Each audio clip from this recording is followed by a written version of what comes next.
Hello and welcome to Boost on Gaming. Today, let's talk about the Battlefield 1 Open Beta. Before we do, make sure you like and subscribe to the channel for more Battlefield 1 content. Today, I'm going to give you guys a rundown of what I like and dislike about the game and the beta so far.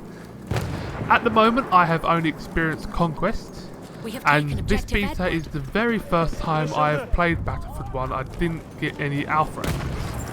So, let's get straight into it. So, what I like about the beta so far and the game is the visuals are absolutely stunning.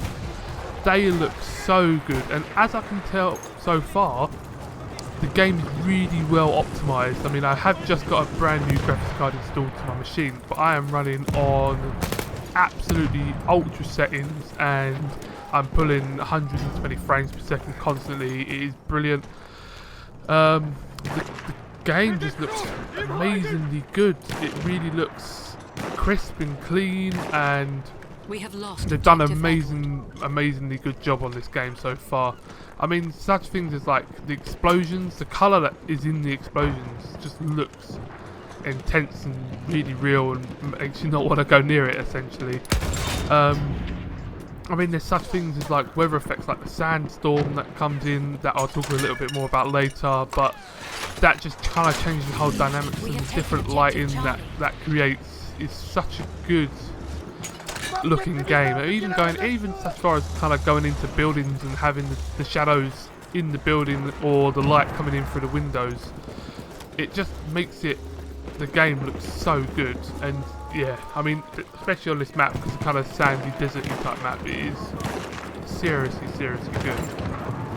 Another thing that I really like about the game is the sound design. We know Battlefield games are really good at their sound design, and this is no different.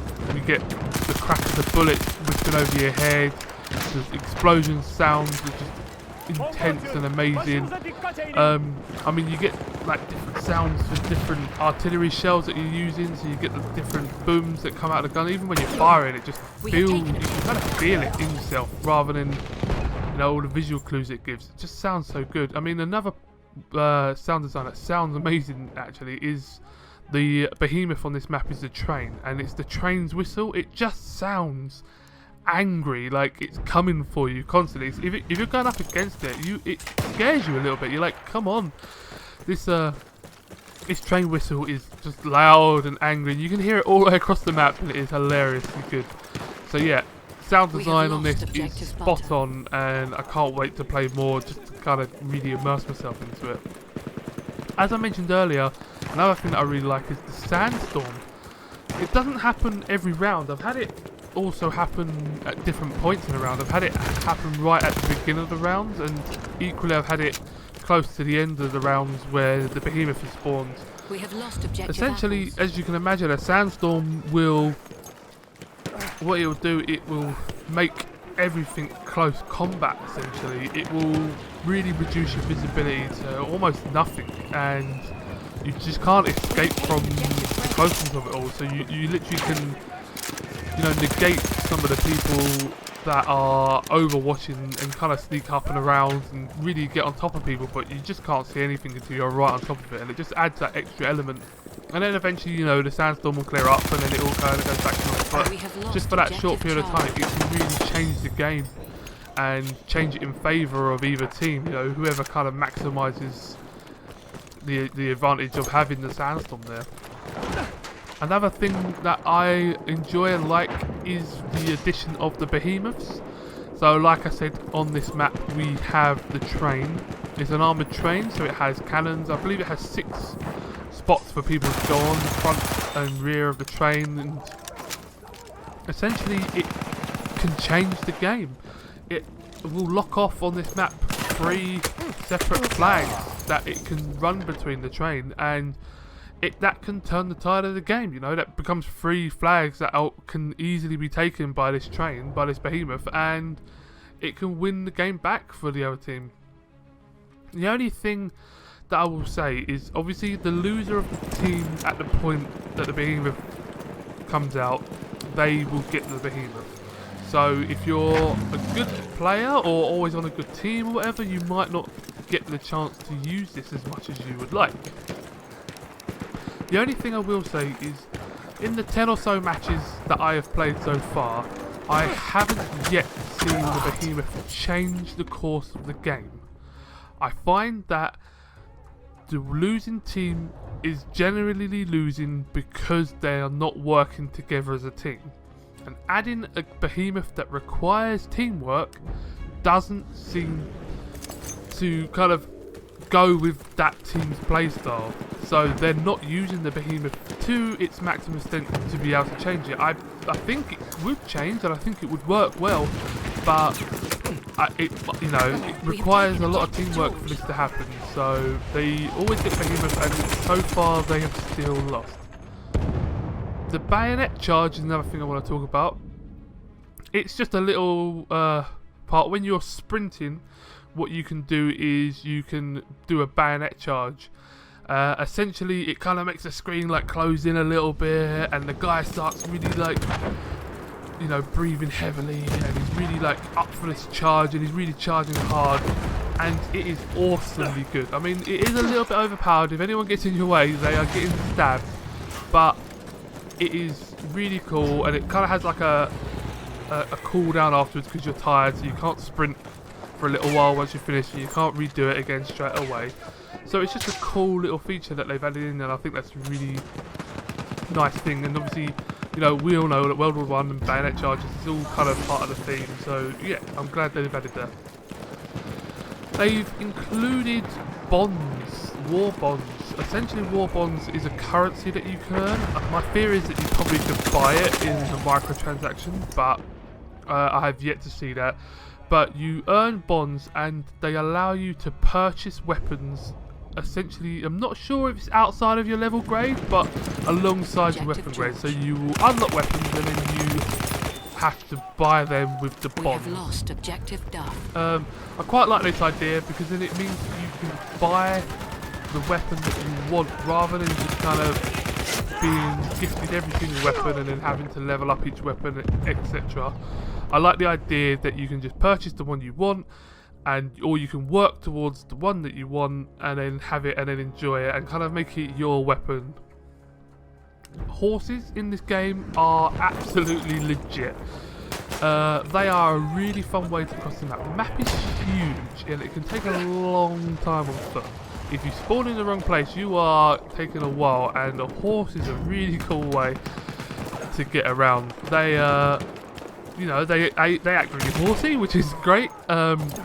I tend to use the sword when I'm on the horse because just kind of swooping down and striking someone with a sword is literally instant kill, but it is hilariously fun. And if you see a horse charging at you, it kind of makes you panic a little bit. You're like, and then you're trying to shoot the guy on the horse, or do you shoot the horse? Like, how do you go about it? But horses are a lot of fun. They are a great addition to the game. So let's move on to the stuff that I'm not so thrilled about. Snipers in this map take over the entire game. They are in the close combat areas, they're in the large expanse areas, they're just out in the open. The sniper seems ridiculously overpowered in this game. Or especially on this map, maybe not just this game.